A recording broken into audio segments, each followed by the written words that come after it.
The early universe should have been a spectacular light show, and nothing more. When the Big Bang occurred, it didn't just create matter. It also created antimatter in equal amounts. For every proton, an antiproton. For every electron, a positron. These particles are mirror images, opposites in charge. And when they meet, they annihilate in a flash of pure energy, releasing photons and leaving nothing behind. Logically, the universe should have been reduced to light, a void of radiation, no stars, no planets, no people. But that's not what happened.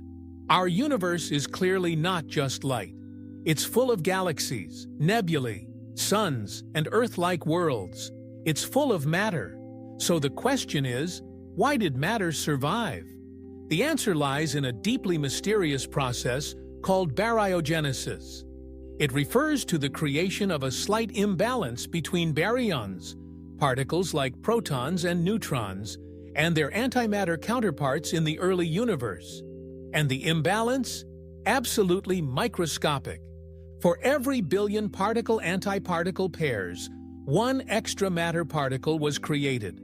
Just 1 in a billion survived.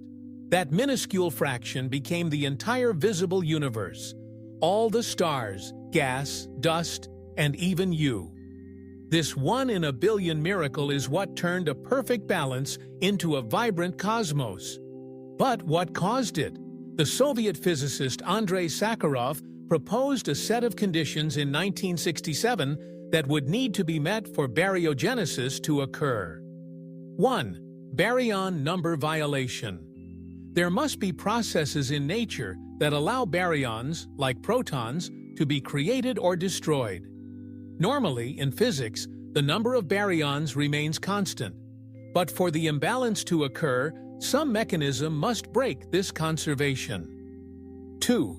C and CP violation. The laws of physics must treat particles and antiparticles differently.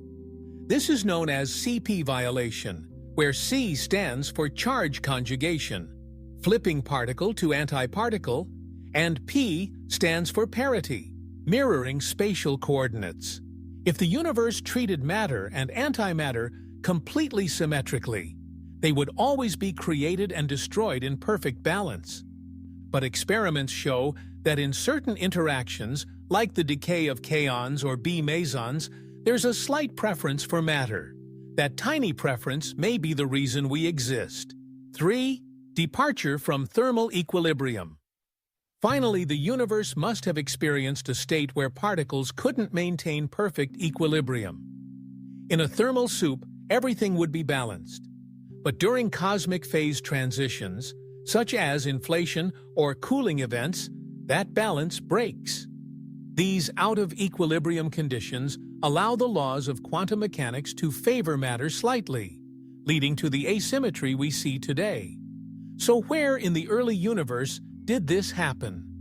Some theories suggest baryogenesis occurred during grand unification, a hypothetical era when the strong, weak, and electromagnetic forces were one. In this ultra-high-energy epoch, certain particles could decay asymmetrically, favoring matter over antimatter. Others propose a related idea, leptogenesis. In this process, the imbalance started with leptons like neutrinos and electrons. These excess leptons could then be converted into baryons through known interactions, giving us the matter-rich universe we see today. Neutrinos, especially sterile neutrinos, which may not interact through the weak force, are strong candidates for this role. If they decayed in the early universe with a slight matter bias, they could have tipped the cosmic scales. Even today, particle physicists are racing to uncover the mechanisms behind this imbalance. At facilities like CERN, researchers study CP violation in high-energy collisions. They smash particles together to recreate conditions just after the Big Bang, hoping to see those rare processes that break symmetry. The standard model of particle physics allows for some CP violation, but not enough to explain the vast matter-antimatter imbalance we observe. That suggests there's something more, new physics waiting to be discovered. Some speculate that additional forces, particles, foes, or dimensions may be responsible. Others believe the answer lies in supersymmetry, or even in interactions with the inflationary field that drove the universe's early expansion. What's undeniable is that we owe our existence to an imperfection in the fabric of reality, a tiny crack in symmetry, a cosmic glitch, a 1,000,000,000 imbalance. That's all it took to make everything. In a universe ruled by balance, it was the imbalance that brought us forth.